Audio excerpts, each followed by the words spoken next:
a continuar con este tema, hablando ya pues de bloqueos y bradiarritmias, que también pues es otro tema muy interesante y sustancial.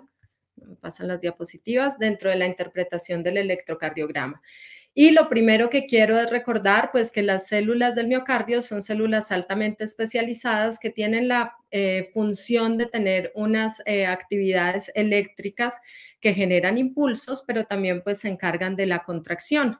Aquí es muy importante resaltar que algunas de las células del miocardio pues tienen una función que se llama el automatismo, que pues es la capacidad de generar una despolarización diastólica espontánea e iniciar un impulso eléctrico en ausencia de un estímulo externo. Y esas células pues van a tener una concentración en cuanto a número en ciertas estructuras que se denomina el sistema especializado de conducción, y ese pues comienza, o el marcapasos principal del corazón está ubicado en la aurícula derecha, cercano a la cava superior, y es una concentración de células a nivel epicárdico donde hay muchas células con esta propiedad de automatismo, y ahí va a comenzar la generación de impulsos eléctricos que posteriormente va a tener continuidad a través de ese sistema especializado en haces intraatriales e interatriales que posteriormente convergen en otra estructura muy importante que es el nodo auriculoventricular. Posteriormente está el haz de His, que tiene, pues discurre, como ustedes lo pueden ver, en un segmento como una fibra única que luego se divide hacia el lado izquierdo y hacia el lado derecho, y todo esto genera una continuidad y una jerarquía en el funcionamiento del marcapasos, dando lugar a una contracción que está generada desde los impulsos de una forma muy organizada que siempre va a llevar en condiciones fisiológicas este mismo orden, por así decirlo. Y eso es importante precisarlo porque los bloqueos y las bradiarritmias pues van a tener una presentación clínica frecuente con grados variables de síntomas y de implicaciones clínicas, pero pues todos vamos a tener que ver en algún momento, bien sea con bloqueos auriculoventriculares o bloqueos intraventriculares. Entonces, hagamos un breve repaso de los vectores para comprender inicialmente los bloqueos de rama. Entonces, pues habíamos hablado que el primer vector, como lo ha dicho Manuel, se genera, y pues vamos a hablar de los vectores de despolarización ventricular, es decir, lo que refleja el QRS.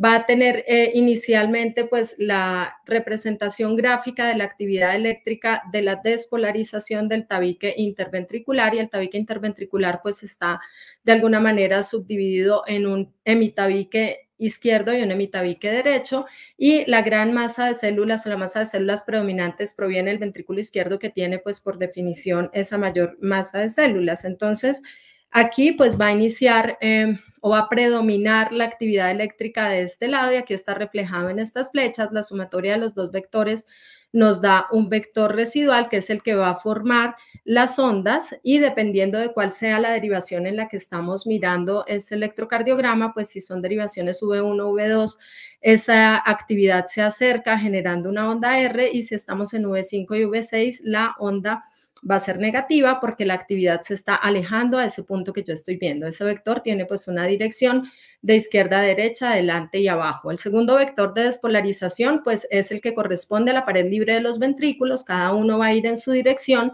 siendo pues la masa predominante del lado izquierdo, con lo cual ese vector principal es el que corresponde pues a esa estructura. Si yo estoy ubicado en B1 y B2, la sumatoria final de esos dos vectores hace que tenga igualmente una predominancia hacia donde hay más actividad eléctrica, con lo cual va a estar hacia la izquierda, hacia abajo y hacia atrás, generando, si estoy en V1 y V2, una deflexión negativa porque esa actividad se está alejando, y si estoy en V5, V6, va a generar una onda R que corresponde hacia donde predomina esa actividad eléctrica. Y finalmente se hace la despolarización de la pared libre de los ventrículos, que ya es un vector residual más pequeñito que corresponde pues a una mínima cantidad de células que ya están más en contacto, por así decirlo, con las aurículas, y van a generar estos vectores pequeñitos resaltados en rojo, que pues van a completar simplemente la llegada a la línea isoeléctrica, generando el electrocardiograma pues normal, que ya lo revisamos, donde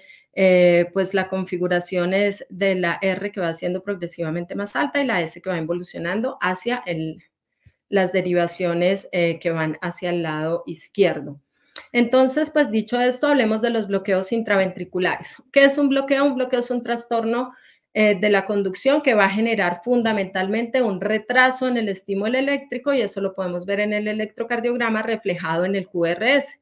Hay bloqueos intraventriculares que son los que corresponden a las ramas principales de las de His, derecha e izquierda, y hay hemibloqueos que corresponden a retrasos de la conducción ya de dos fascículos que dependen del lado izquierdo, que son los hemibloqueos izquierdo anterosuperior y posterior inferior. ¿Cuál es la consecuencia de un bloqueo? Pues que esa zona hace que cambie la morfología del electrocardiograma. En los bloqueos intraventriculares, pues ya hablamos. Entonces, después de que la de His se divide, hay una rama derecha, una rama izquierda, y cuando tenemos un bloqueo, como en este caso de la rama derecha, pues nos va a cambiar la dirección de los vectores y lo que debemos aprender es a identificar esas morfologías principalmente con las derivaciones precordiales, aunque tenemos criterios complementarios en las derivaciones del plano frontal. Una condición imprescindible es que la duración del QRS sea de más de 120 milisegundos y los criterios complementarios, pues vamos a verlos ahora en las derivaciones del plano frontal. Aquí recordando un poco cómo se generan el vector normal que les acabo de explicar. En la primera parte de formación de ese vector está en presencia de un bloqueo de la rama derecha, como se genera principalmente por la despolarización del tabique. Aquí no vamos a tener todavía ningún cambio eléctrico y se genera este primer vector de la misma forma que en el vector normal, porque hasta ahí no hay una desviación de esas fuerzas. Sigue conservando la dirección que ya trae. En condiciones normales, entonces luego el vector predominante va a ser hacia el lado izquierdo, pero cuando tenemos un bloqueo de rama derecha se va a producir una despolarización del lado derecho, del ventrículo derecho, de fuerzas que provienen desde el lado izquierdo. Entonces eso nos va a generar unos cambios principalmente en la morfología que tienen que ver con el retraso que se manifiesta con esta mayor amplitud de la onda S, que puede estar empastada o mellada, y pues es aquí donde vamos a observar la desviación de ese vector, porque cuando ya se retrasa, mientras el vector de despolarización del lado izquierdo está terminando, aquí hay unas fuerzas que están empezando hacia el lado derecho y nos va a producir la onda R', que vemos principalmente en el vector, en la derivación V1, con esta morfología RSR, que es característica, donde pues también al final de la despolarización de la pared libre de los ventrículos se genera esa onda que ya va a terminar hacia la línea isoeléctrica, y en V5, V6 en la manifestación va a ser esta onda S que no aparece en el electrocardiograma normal. En cuanto a las derivaciones del plano frontal, entonces vamos a ver que esas fuerzas las fuerzas que van residuales de ese lado derecho van a hacer que predomine esa dirección. Esto es un electrocardiograma normal y vamos a observarlo. Fíjense ustedes en condiciones normales esta onda R en ABR, que va a tener una pues representación aquí mucho mayor de esas fuerzas eléctricas residuales, y también en el ABL está pues que es la misma en el D1, perdón, que va a tener esta misma reflejo de esas mismas fuerzas correspondientes a esa onda RS. Finalmente, la repolarización también va a estar alterada porque sobre todo en la parte pues en las derivaciones que nos van a mirar, sobre todo este lado derecho del corazón, vamos a tener una alteración en la dirección de la repolarización de ese campo, generando una onda T que puede ser negativa en V1 y V2. Y pues esos son los cambios principales en el bloqueo de rama derecha. Acá hay un ejemplo, entonces resaltando el D1, resaltando la morfología RSR, llamativo en todo el la duración del QRS. Aquí pues representando también esa onda T negativa.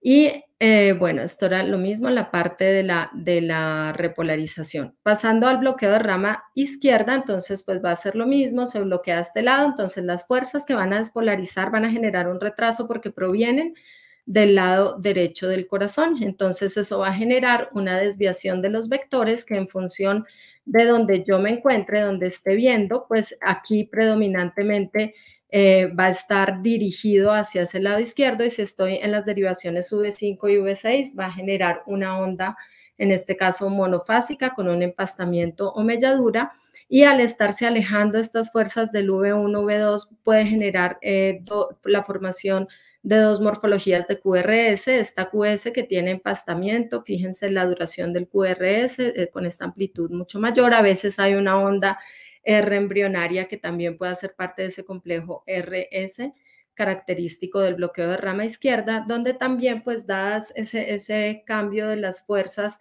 de despolarización también van a generar unos cambios en la repolarización que principalmente van a estar dados por una elevación del ST, principalmente en estas derivaciones que miran el lado derecho, las que están hacia la parte septal, y en V5, V6 va a haber una onda T que puede ser negativa. En la parte de las derivaciones del plano frontal, pues también vamos a ver unos cambios en esas direcciones del bloqueo, cambiando los vectores, generando esas fuerzas que van, predominantemente hacia esta zona, generando también en D1 una onda que puede ser, aquí estamos comparando, esto es un electro normal, una onda que puede ser monofásica con alteración también de la repolarización, y fíjense ustedes la comparación en esa morfología que es tan marcada igualmente en el ABL secundario a estos cambios, y también pues fíjense en función de la duración y de cómo se aleja, por ejemplo, de ese vector del ABF tenemos esta morfología con una onda Q de la pared inferior. Este es un ejemplo de un paciente con un bloqueo de rama izquierda que tiene pues ritmo sinusal y que ustedes ven característicamente. Si vemos el B1, una morfología QS con una elevación del ST que puede ser incluso muy marcada, perdón, y la morfología también del D1 monofásica, también una monofásica en el V6.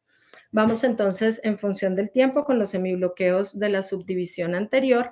Entonces la rama izquierda se subdivide en un fascículo posterior inferior y en uno antero superior, y el retraso en esa conducción también va a generar unos cambios característicos en el electrocardiograma. Entonces, el hemibloqueo izquierdo antero superior, lo más importante es que al estar bloqueado este fascículo antero superior, las fuerzas provienen desde la masa de células posterior inferior hacia adelante, y entonces ese estímulo al provenir de esa zona va a generar unos cambios característicos. Aquí es muy importante que una de las condiciones fundamentales es la desviación del eje a la izquierda de más o menos 45, y pues vamos a dedicarnos a ver para el diagnóstico las derivaciones de 2, de 3, de 1 y ABL, donde vamos a tener una morfología RS en D2, D3 o ABF, y en D1 ABL vamos a tener una morfología QR. Aquí pues al final el estímulo que viene del lado posterior inferior termina en esta zona que es la bloqueada, es la última que se despolariza, y esa es la que nos va a dar este componente de la R que se ve en D1ABL y este componente de la S que se ve en la pared inferior. Aquí tenemos una comparación con el electrocardiograma normal, y la última parte que se despolariza tiene una dirección hacia la derecha, y eso da lugar a que se registre una onda R, un componente final en onda R, que puede ser QR mayúscula o QR en el ABR, que normalmente pues es mucho más pequeñito en condiciones normales. Este es un ejemplo de un hemibloqueo izquierdo anterosuperior, donde pues pueden observar lo que hemos revisado, RS con una S más profunda en D3 que en D2, RS en ABF, para este caso, morfología QR en D1 ABL, también pues con relación a la deflexión intrínsecoide que les comentaba Manuel al inicio, una deflexión intrínsecoide mayor de 0.05. Bueno, en el hemibloqueo de la subdivisión posterior, el hemibloqueo del fascículo posterior inferior, pues es lo contrario, ¿no? Está bloqueado este fascículo y la dirección de las fuerzas pues va al contrario. Lo último en despolarizarse va a ser esa zona comprometida. Entonces también vamos a mirar las derivaciones de la pared inferior y de 1 ABL, y en función de la dirección de sus vectores pues vamos a tener la morfología encontrada, que es como la contraria a la anterior, entonces la desviación del eje va a ser hacia el lado derecho y la morfología RS va a estar presente en D1 y ABL y la morfología QR en D2, D3 y ABF. Y esos pues son los criterios fundamentales, la desviación del eje de más 110, RS en D1 ABL, QR en D2, D3 y ABF. Y la última parte pues nos está mostrando la dirección de este eje en el color blanco. Se pueden combinar bloqueos, puede haber un bloqueo de rama derecha en presencia de un bloqueo de la subdivisión anterior, como puede ser el caso de este electrocardiograma, donde pues tenemos el ensanchamiento del QRS, la morfología RSR en derivación V1. Podemos ver también aquí resaltar esta S profunda en V5 y la morfología característica en esta zona correspondiente al hemibloqueo de la subdivisión anterosuperior.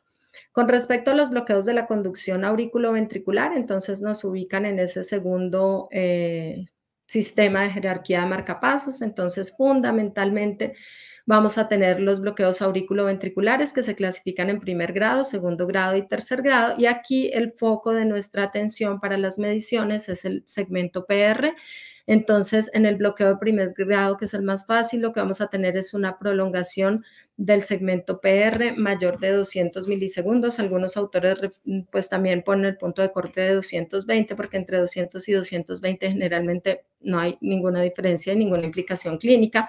Generalmente son asintomáticos y el electrocardiograma por lo demás es normal. Entonces, solamente un PR alargado.